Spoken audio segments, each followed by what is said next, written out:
Please like, share, subscribe, and don't forget to ring that notification bell. Thank you guys so much.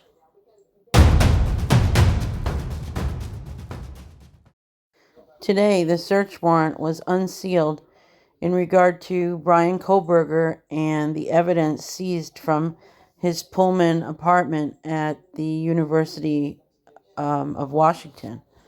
So, we're going to get into it. So, a motion was filed to unseal the document, and then another motion was filed by the state, I guess, to keep it sealed, and it was denied and redacted. I'm going to leave a link so that everyone can read these in entirety. Basically, the warrant goes through a list of things that they want to obtain from Kohlberger's apartment, including, electronic devices, a knife, those kind of things. So specifically, I'm going to show you page 26. They wanted, number 1, blood or other bodily fluid or human tissue or skin cells or items with blood or other bodily fluids or human tissue or skin cells on the items. Number 2, knives, sheaths, or other sharp tools, including any dagger, dirk, or sword, and any written indication of ownership of the same, including sales receipts. 3, any images, whether digital or on paper, or any other format, which show Ethan Chapin, Kaylee Gonzalez, Xana Kernodle, Madison Mogen, BF, which we know is Bethany, and or DM, Dylan, and or the house at 1122 King Road, Moscow, Idaho, and or the surrounding neighborhood. Number 4, clothing, including but not limited to dark shirt or shirts, dark pants, mask, shoes with diamond patterned sole. Number 5, trace evidence including DNA from blood or skin cells or other source, footprints, fingerprints, or hair, whether human or animal, such as a dog.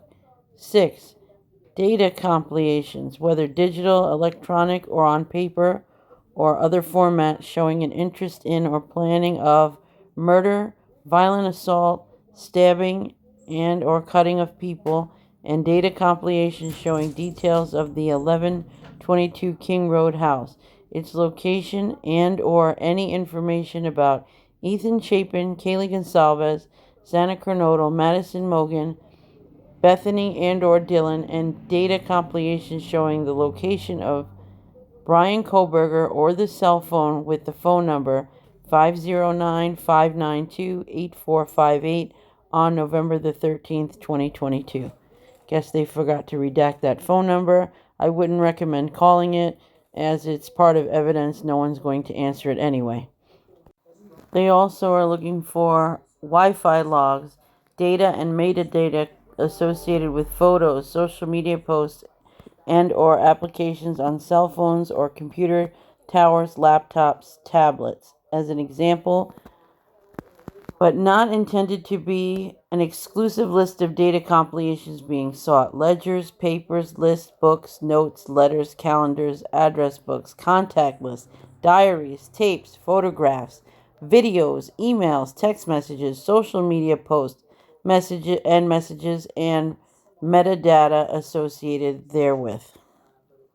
Number 7, electronic digital devices or digital storage devices which may contain any of the following data compilations, including cell phones, computer towers, laptops or tablets, external hard drives, CD, DVD, and thumb drives, and other data storage devices. This includes any device which may include evidence of other accounts associated with this device, including email addresses, social media accounts, messaging app accounts, and other accounts that may be accessed through the digital device that will aid in determining the possessor or user of the device.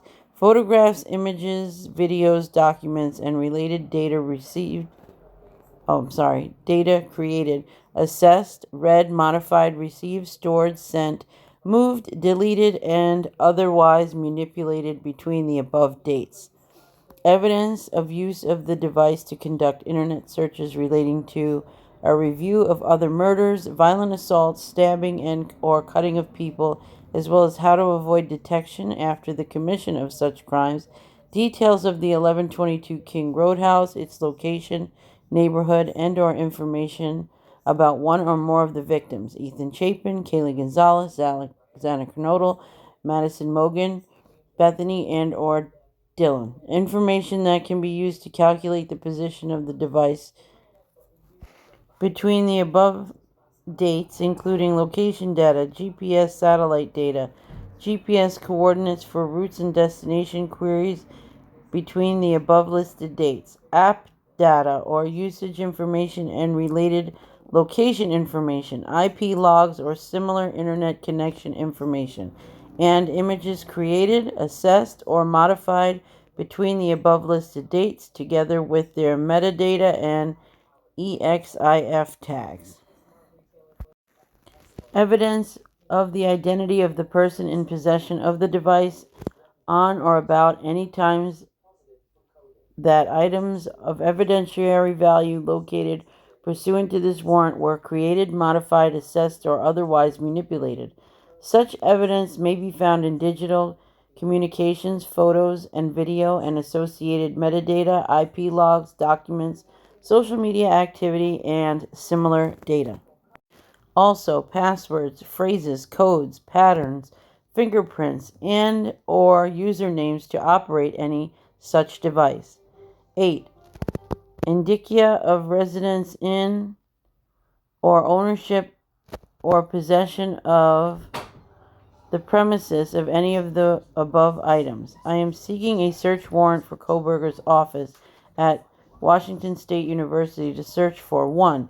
Any images, whether digital or on paper, or any format which show Ethan Chapin, Kaylee Gonzalez, Xana Kernodle, Madison Mogen, Bethany and or Dylan, and or the house at 1122 King Road, Moscow, or the surrounding neighborhood.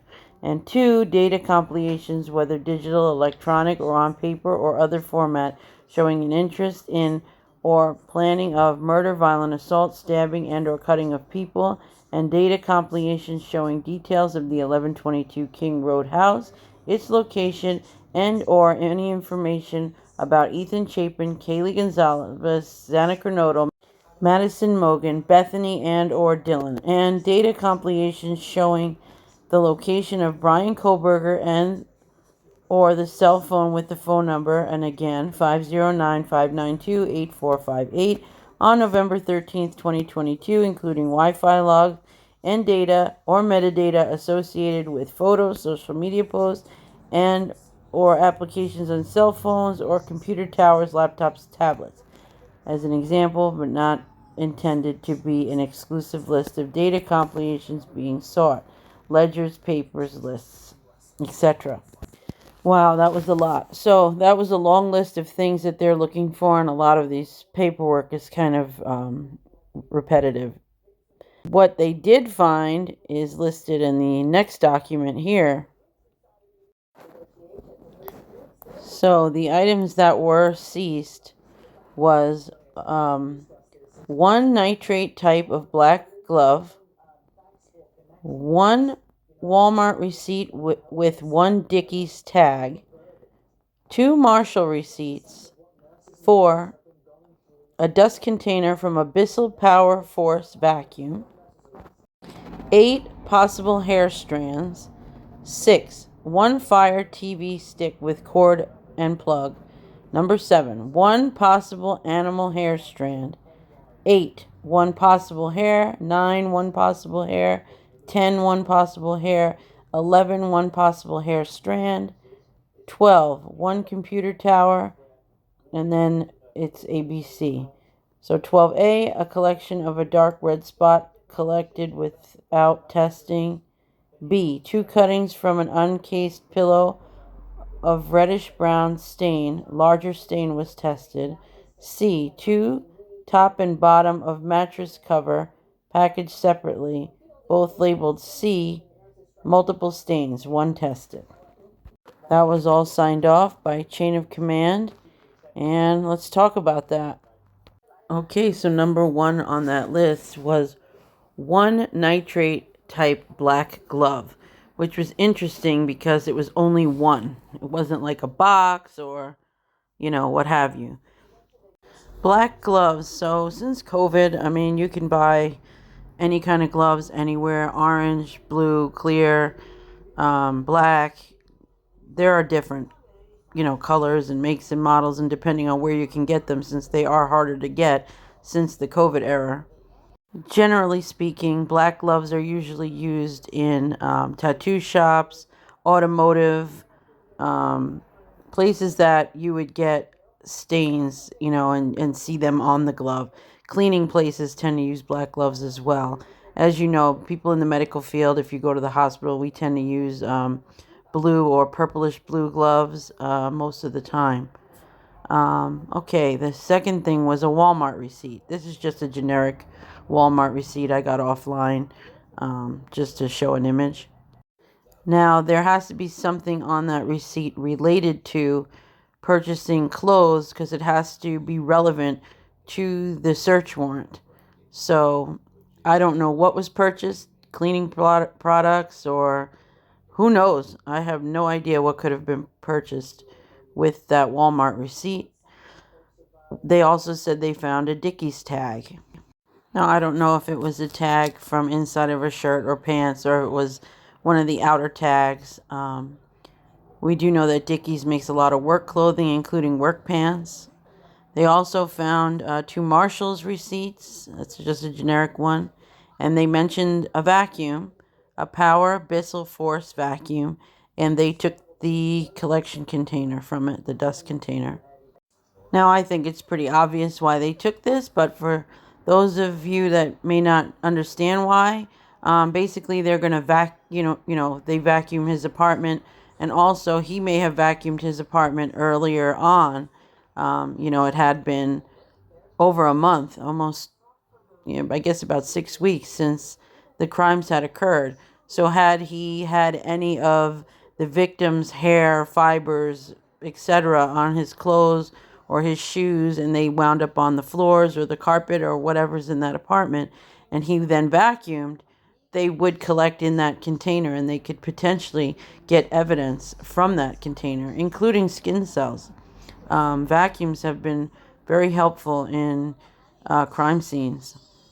They also have their own vacuums they can bring in to collect evidence and use their collection containers to be analyzed as well.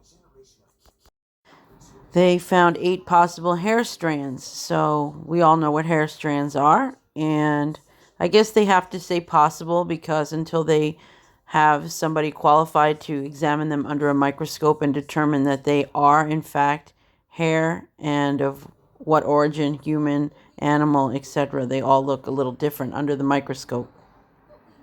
That's not so foreign considering we all know that Bryan Kohberger does have hair. So you're going to find hair in his apartment. They also found the Fire Stick, which many of us have. It's an Amazon product. You can plug it into your TV and watch TV via different apps, as well as access different apps.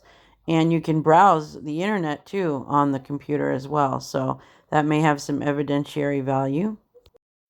Number 8, and that's the one everyone's talking about. It said possible animal hair strand. So the hair, I guess to the naked eye, didn't look potentially human and looked more like a possible animal hair. And that they will look at under the microscope and determine if it is and what kind of animal. Now, everyone is jumping to the conclusion that it's Murphy's hair. Now, that's possible. It could have been a hair off of Murphy. We don't know for a fact if he had contact with the dog or not. He could have a pet in his house in Pennsylvania. One of his neighbors might have a pet. Some college campuses have pets within certain living areas. He could have simply gone to a pet store or anywhere else and held a pet. So that doesn't necessarily mean that it's from the murder scene. However, it could be. Once they determine the type of hair it is, they can then compare it to any hair found at the murder scene and decide if that hair is related. Let's not forget, we had the horrific crime that happened to the little dog Buddy that I commonly put on my channel. And I mean, who knows? We don't know if he did this crime or not. It could have been Buddy's hair. They also found a number of other possible hairs and possible hair strands. So they're not calling it, human or otherwise. So we'll see. They have a bunch of hair that they are going to be testing. They took his computer tower.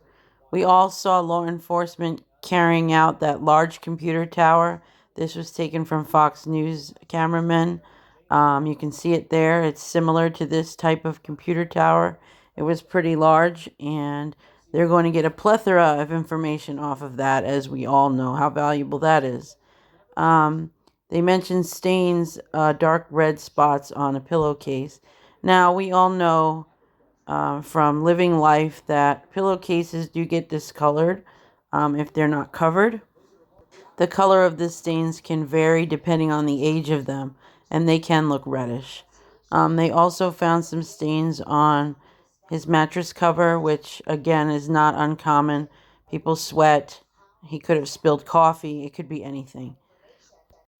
I don't know if this is truly the complete list, but I guess it might be. It looked like they had a tote at one time with books in it. I saw them take a bag of garbage, so I'm not sure where that was cataloged, but I don't see it in this document. And some of the things that we're not seeing is a knife. Clearly, they did not find the knife inside of his apartment. They also don't mention the mask. They don't mention the Vans shoes, or any shoes for that matter, with that pattern. They also don't mention any clothing items, which is also interesting. They took no dark clothing from his apartment. So did he not really wear dark clothing? I'm not sure. The question is, what is in those receipts? That is key. And oftentimes they may list a type of item, but it may not be listed by color. And depending on the store, some different colors have different SKUs and some of them don't. So I guess we'll have to see what comes back on those receipts. Chris McDonough was doing a YouTube video and went to the crime scene and found a black glove there outside of the home, where he had to call police and have them come get it. That is a picture of the glove that he found, and we can't see it well. It could be a nitrate glove, and they will compare the glove in the house to the glove left at the scene. That would be a very lousy item to leave behind, because when you have your hand in a glove, it sweats and there's skin cells that you may not even see, but they're in there. You can see crime scene techs mostly are using the blue gloves, but I did notice that this lady was using black. She does have a box there of those black nitrile gloves as well. So I don't know if this was a bag that they brought in themselves with things to test other items. I'm not sure. I guess we're going to have to see. It seemed like they brought out a lot more things than were actually listed, so that's kind of weird. This guy also has like a purplish blue glove. You see them with the bin and boxes, so I'm not sure if it's things that they brought in versus things being brought out. I really could not tell you. I also wanted to touch on the fact that they can do DNA on animal hair. However, that animal hair would need to contain a plug from the root, and many animal hairs that shed are kind of invaluable for that. So we're going to have to see. This is going to be very interesting what comes back.